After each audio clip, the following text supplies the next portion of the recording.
What do you feel like the lessons were that you have learned from dating in late teens, early 20s, and what have you like taken forward from that? Oh gosh, really put me on the spot. No pressure. What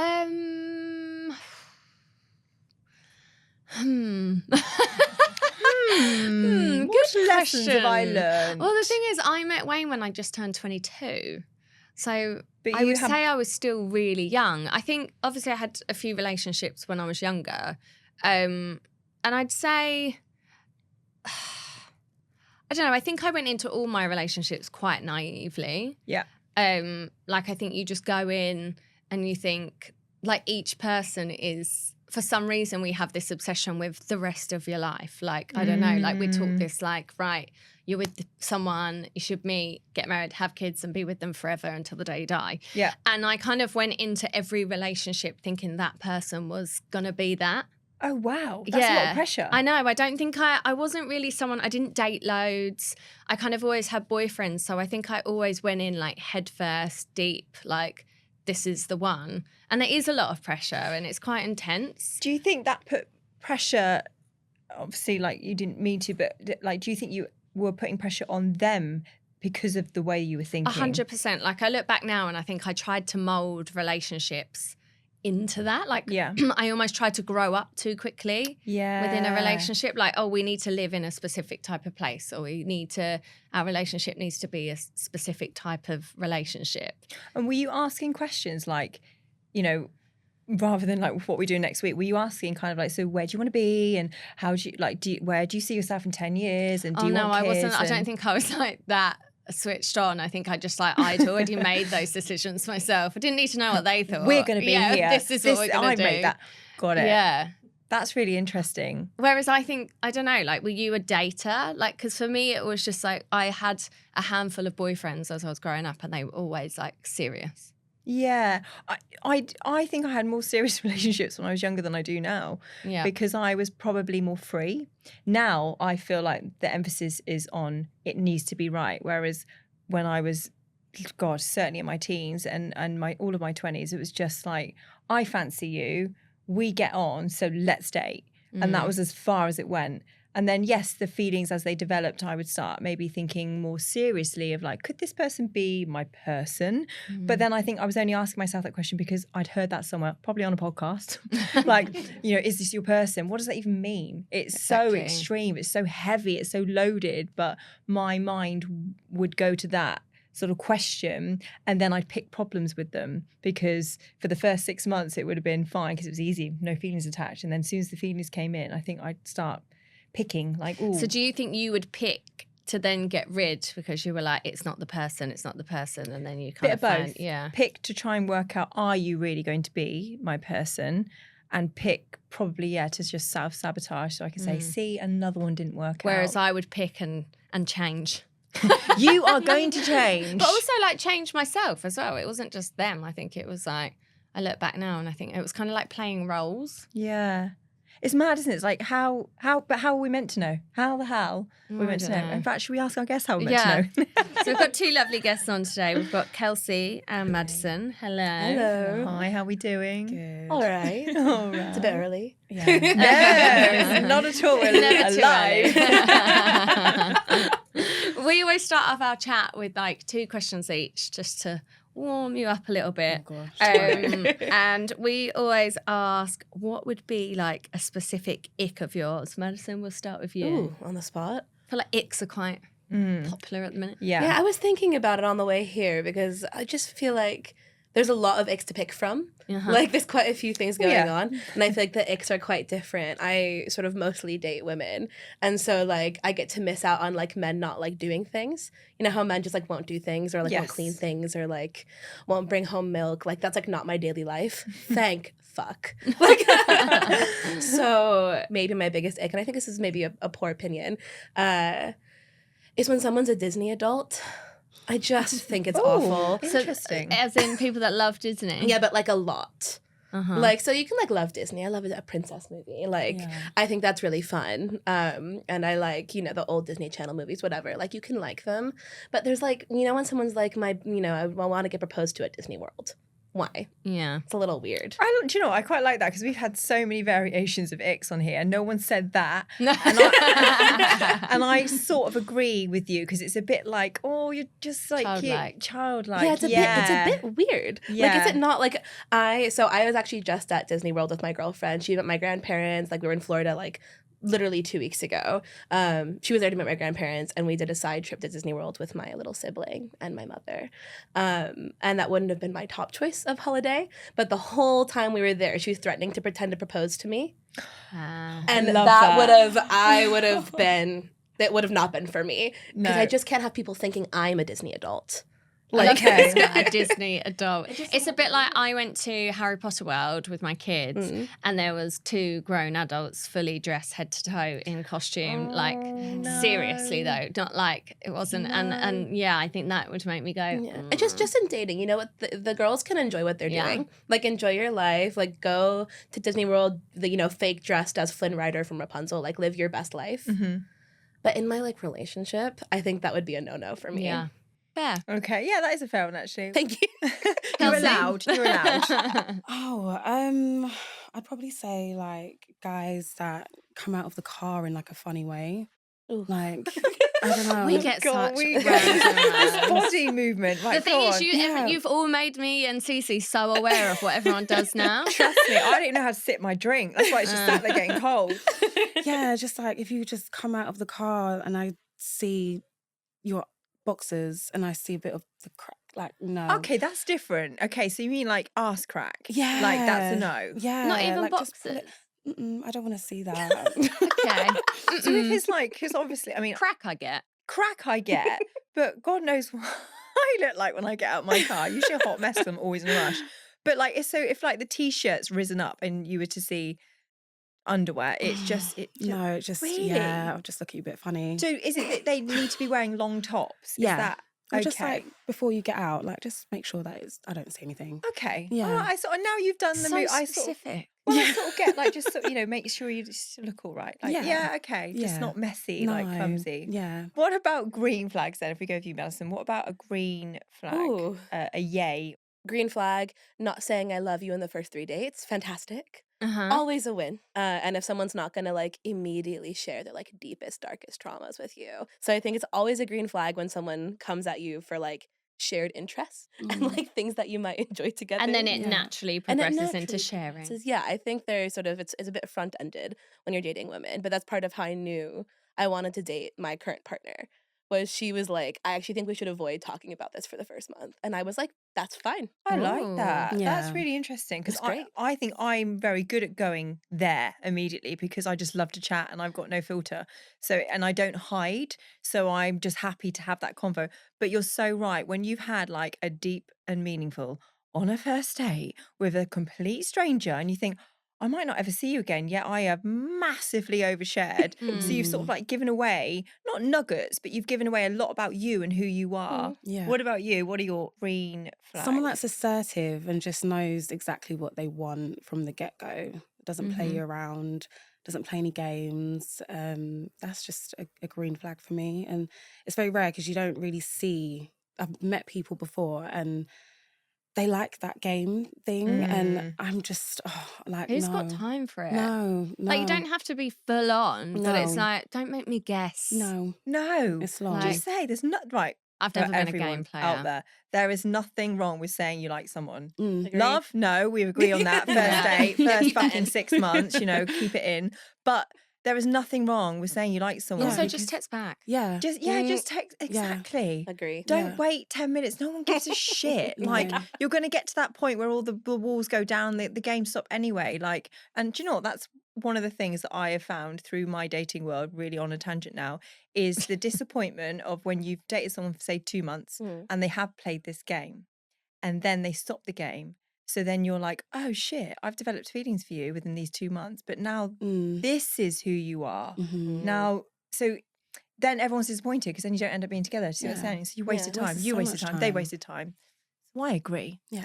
Gone right off there. Go on, you're I getting did. eyeballed by Frankie now, and I don't know you're why. not. I just she is eyeballing me. I really enjoy it when you Go have off. like a little penny drop moment and you Do you think it's that I just get to like You get really shots, passionate like I about it. shoot, like now I'm like digging out all the ex-boyfriends I've had, and I'm getting to like. I really love it for you. Thank you. I'm here for it. We're all here for Okay, you. let's move on.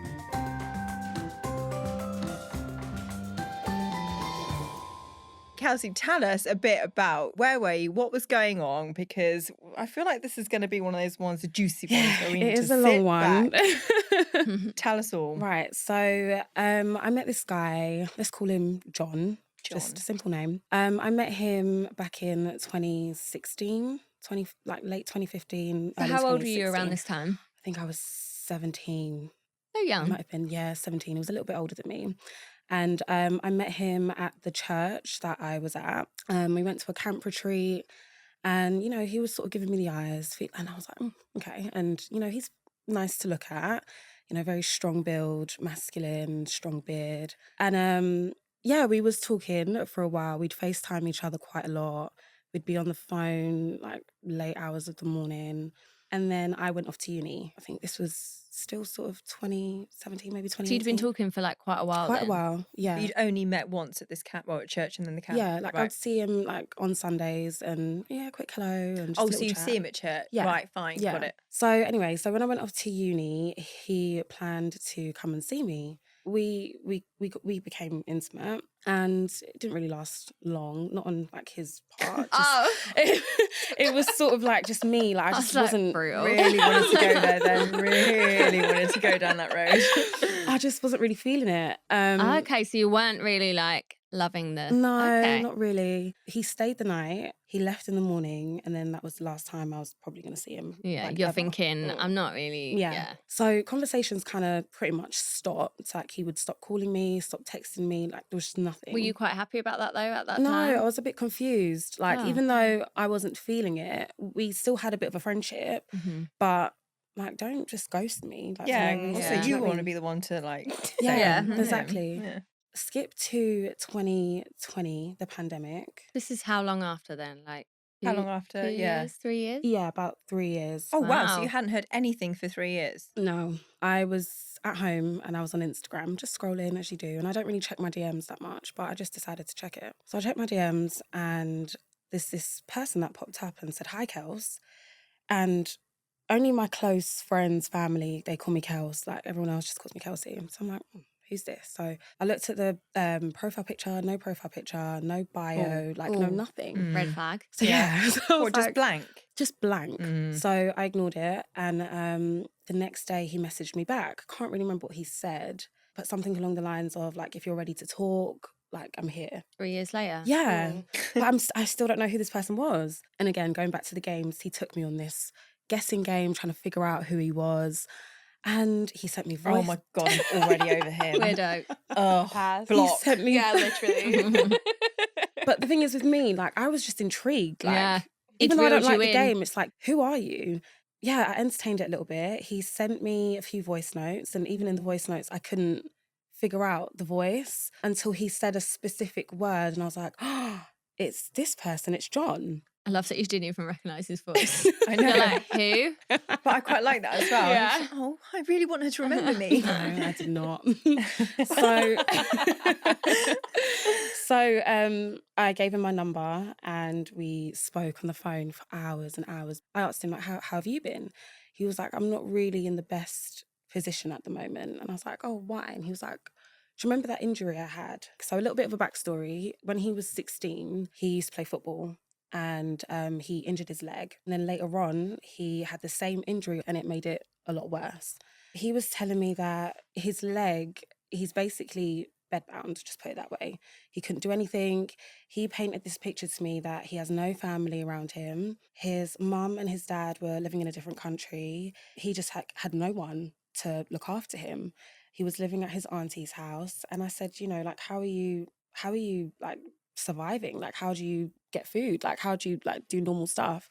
He was like, oh, you know, I just chip into my savings here and there, but I'm basically eating it out. There's like nothing left now. He's living with his aunt. Yeah, but his aunt wasn't living in the house. It was all sort of a weird... I guess you want to ask questions, but also you don't want to be too intrusive, right? Yeah. So I kind of felt bad for him because, like, how come you've got nobody around you? Like, they know you're going through this thing. I just felt really, really bad for him. So conversations kept going. Sorry, Madison, your face just made me laugh. I know. She was like, she proper side Being a lesbian in this is really hard. Yeah. So he's told you all this, you're worrying about him, you're thinking, how is no one looking after him? So we carried on talking, and he would like do these, I'd ask him like, what have you eaten today? Like, and he was like, oh no, I haven't eaten much. I remember one time he actually said, I found a Skittle in between my sofas, and I've had that. I said, what, for the whole day? I have so many things to say, but I'm gonna right now I'm just gonna hold back. And I'm like, A Skittle. A Skittle. A Skittle. And I'm like, yeah. yeah. There's no way this man's not telling the truth. No way.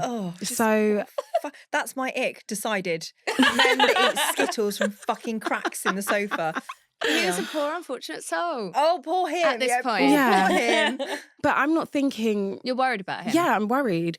So I'm like, okay, here's like £20. Go get yourself some food. Just order in a takeout, whatever you want. Did you transfer him? Yeah, money? I transferred the money. So give me your details. I'll transfer you the money. And he was like, thank you so much. And did he like fight at all? Or was he like, no, don't worry? No, or was he just like, okay, cool, easily here just they are? accept it. Just like, yep. Oh God, me and my friends don't even like paying each other back, let alone like someone like, you know.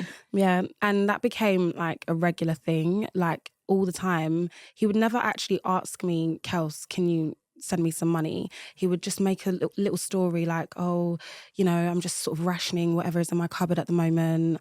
So you've gone from like £20 every so often to like... electricity bills. So Right. he was stressing out, and I said to him like, can your parents not like transfer you money or anything? He'd always come up with an excuse. Oh, their phone's switched off, or there was always something with him. Always an answer to a question. Yeah.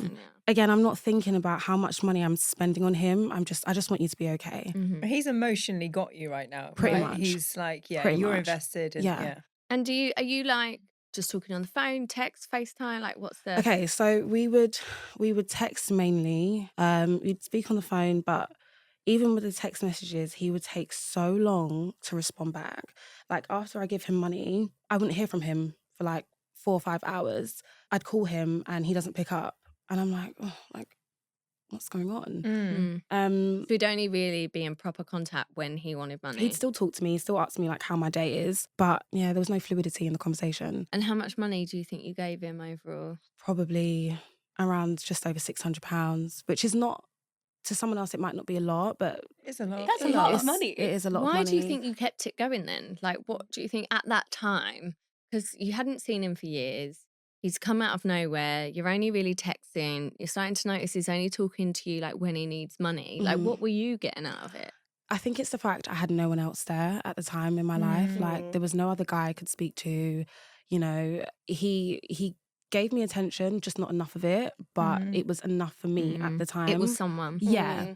He messaged me one day and he said, my brother hasn't paid for my phone bill, so I'm not going to be able to speak to you for about 2 weeks. Yeah, and he also said like his Wi-Fi is going to be cut off as well. So I'm like, okay.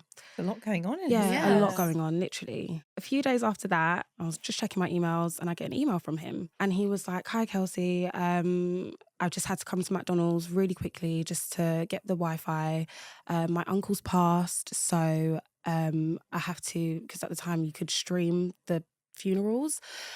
So he's like, yeah, I'm watching it on Zoom. I've just had to come to McDonald's and sit This is here. lockdown. Yeah. So I'm like, okay. So we carried on emailing back and forth. And I went to my friend's house because I was trying to get into acrylic nails. So she was like, oh, Kelsey, can you come to my house and do my nails for me? I said, yeah, that's fine. So I was just having a girl chat, filling her in on this guy. And she was like, oh, I remember him from church. And I was like, yeah, he said that he was in McDonald's trying to get Wi-Fi and, you know, he's watching his uncle's funeral on Zoom. And she went, Kels, in a pandemic, there's no way you can sit down. And I'm like, oh. And she was like, are you sure he said he was sitting in there? And I was like, yeah, he said he was sitting there for hours. So I'm like, you know, when the light bulb just goes off.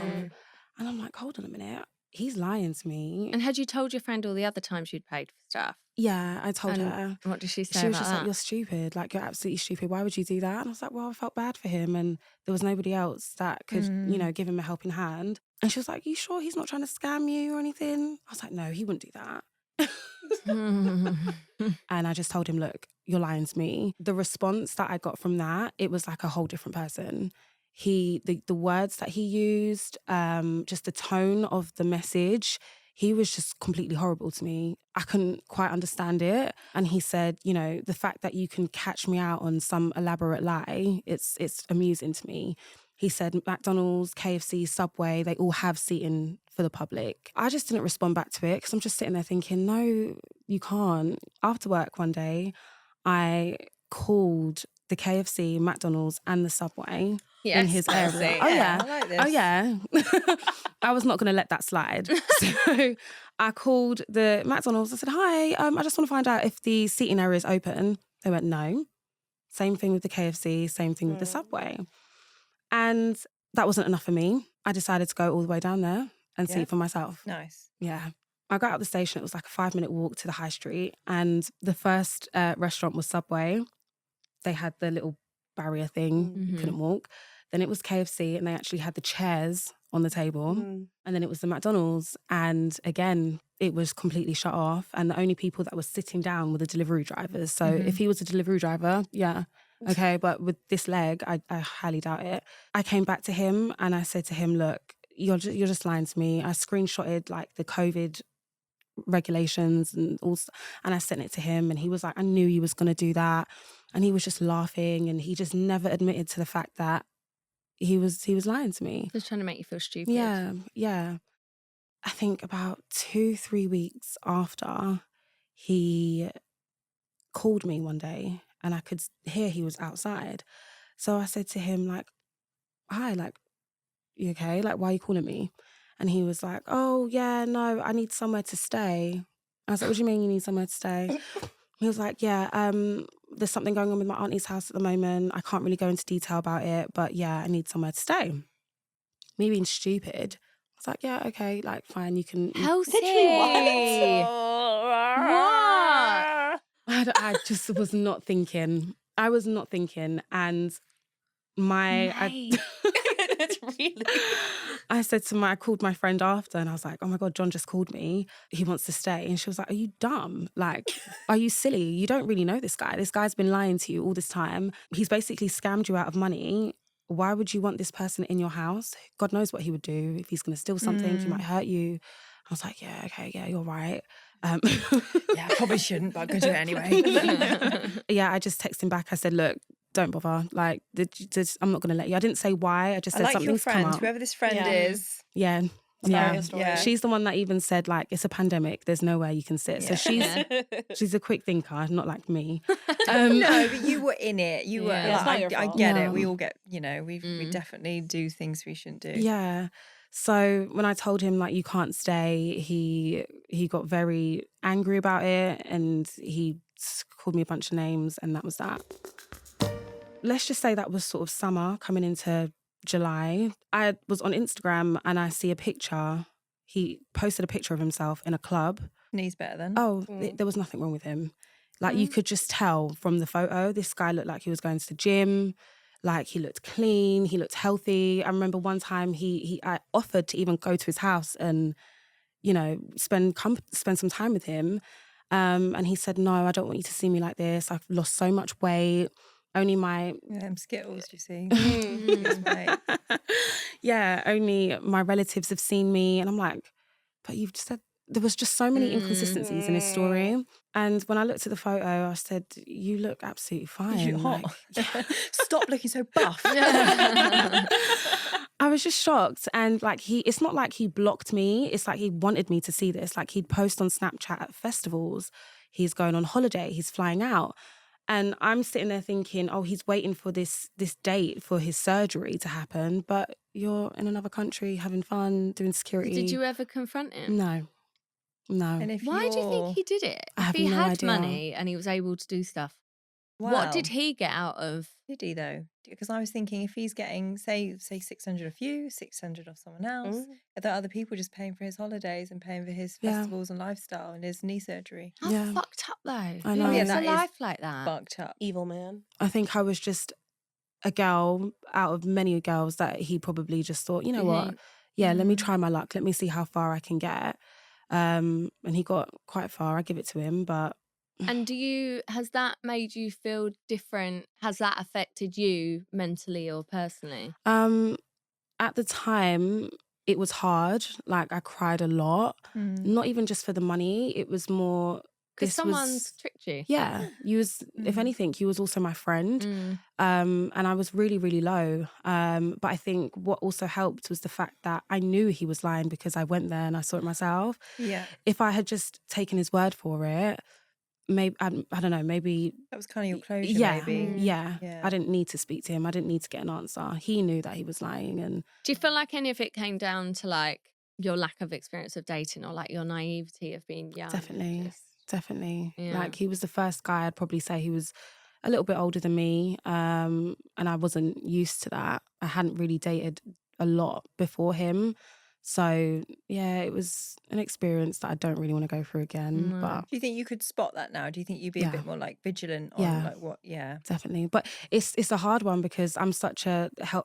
I like to help people, and I'm not gonna know if you're lying to me or not. I just want to be able to trust you. I have definitely learnt my lesson not to be so quick to give and I think question it happens so much more now with like social media and online dating and stuff like that. You hear it all the time. So I think where like you might feel like you were silly and you got roped in and like you're the only person, like I have heard those stories so many times in one shape or form. And I think like I've made that mistake. I mean, I can't tell you how many times. I think I've made it, I've done it again, I've done it and done it, like until I got to the point where it wasn't about making the mistake. It was then a choice. And I was choosing because I valued myself so poorly that I thought, well, this is all I can get. So this is clearly the level of relationship I should be having. Yeah. So I think, we do until we just can't do it anymore and we've had enough. And then I was doing it for a long time. I mean, I'm a lot older than you guys. I think the last, and no one needs to know about that. But anyway. should we go for a break?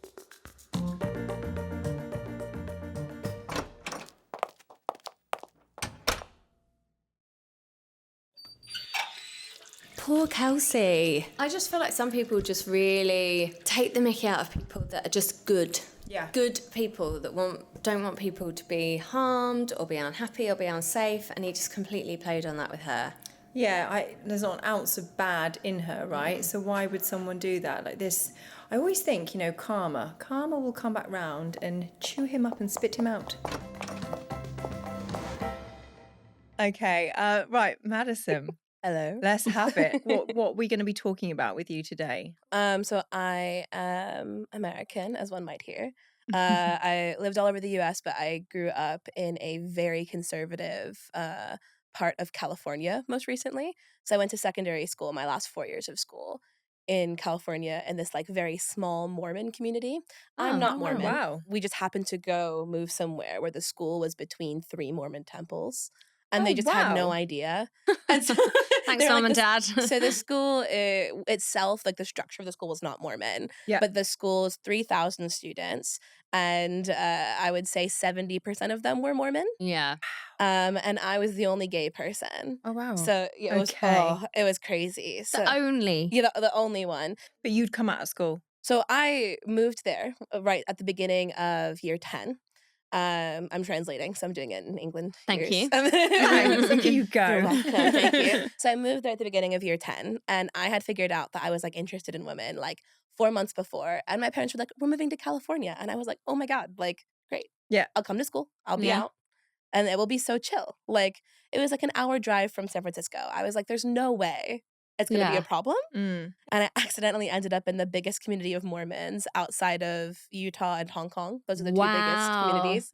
And I, rocked up my first day. I think I made it like 4 classes. And then somebody asked me something about my dating life. And I mentioned that I was bisexual. And by the end of the day, or really by the end of the week, the entire school knew. All 3,000 people Like, oh my goodness. it was like truly a bit riveting. And how did they treat you? Was the treatment different? Like, what is that? It was not great. Were they like judgmental, like horrible about it, or just like fascinated by it, or a mix of everything. I mean, it's a big school. There's a lot of people. Yeah. Not everybody was Mormon, but such a huge portion of them were. I wish I'd kept them, but I received probably 20 Bibles throughout school. People just give them to me. Wow. Being like, I'm really worried for you. You're really nice. I don't want you to go to hell. So can you please like have this? Like, I want to save you. Have this Bible and be straight. Wow. Yeah. They were like, I want to save you. Like, I'm worried for you. Wow. Oh my God, I can't get my head around that. Like, oh my God. And I was like 13, and I also like, I've got my own stuff going on, but I've actually never been insecure about being queer. Like, it's something. So it didn't affect you in a way of like, oh, No. should I be straight? No, I know I liked women. Like, No, of course. But Yeah. still, having someone say, I'm worried for you is like, is patronizing, is worrying for Yeah. their, like that all, and also being at a brand new school. Yeah. Like, so you're dealing with a hell of a lot. That's I was like 13, and it was like really 13, all the hormones are starting to pump around the bodies as well. I'm like having to go to gym class, and you're like, 13 and you're going to gym, and like, when you're, I know this is less of a, big thing here, but in the US, a big thing about like being LGBT, because I was going to school before same-sex marriage was legalized, was people were like, oh, like, the evil like lesbians in the locker room. And I literally was sitting there, a lesbian in the locker room, trying to live my fucking life. And one of my very, very best friends to this day had the gym locker right next to mine. And she forgot to wear a bra to school one day, as one does when you don't really need to wear one because you're 13. And she literally was like, made her friend hold up something between me and her so she could get changed. She's like, the lesbian can't see my boobs. And I was like, first of all, I wasn't a lesbian yet. And second of all, you're not my type. Don't just assume I want to see your boobs. The lesbian as Yeah. well, like the label of that. Yeah, Oh. and crazy. But she then, people can change. This is the thing we get from it, is she then joined, I restarted my school's LGBT society.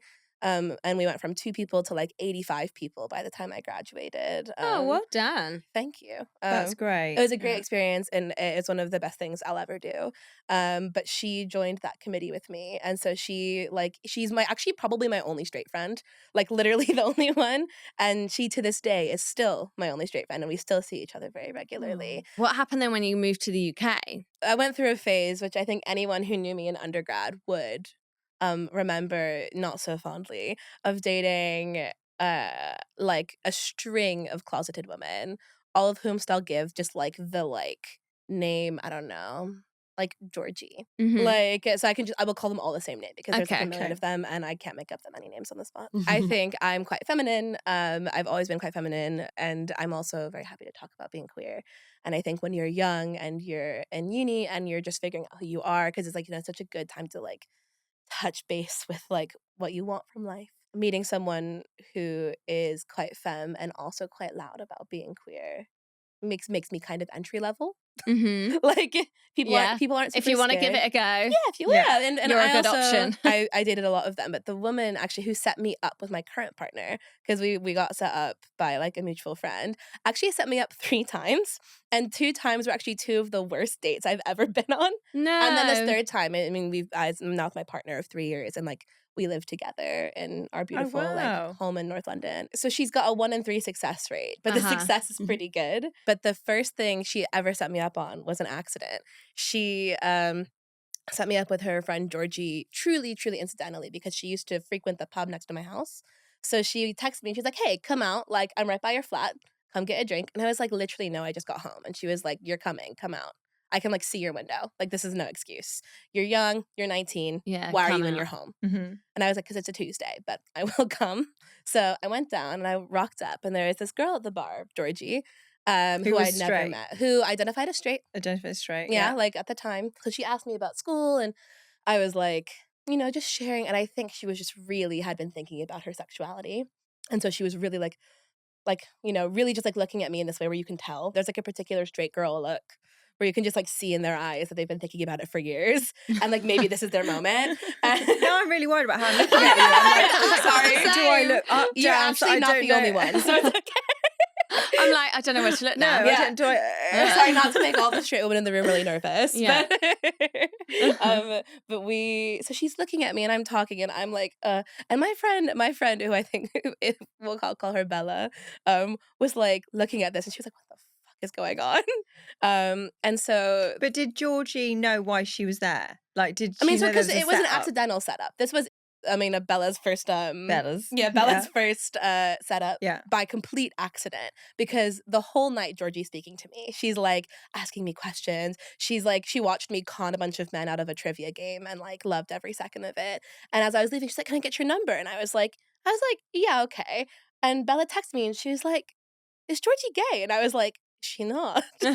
Oh, right. You hadn't. Oh, got it. I was like, "Is she not?" And and Bella was like, "Oh, she's like, I thought she might be, but I was watching you two talk the whole night, and I was like, well, I guess I'll let you know because we're gonna get a drink next week."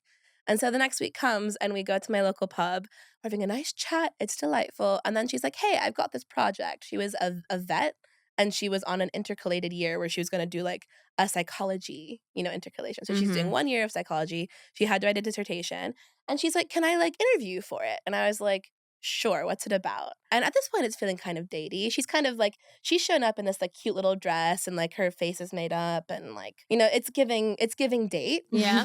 And she's like really sporty. So she's also like, my friend texted me and she was like, "I don't know where you're going with Georgie, but like she's dressed for this experience."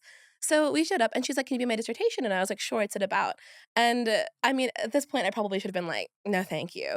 But she was like, "I just want to see if queer people have the same like mental capacity as straight people."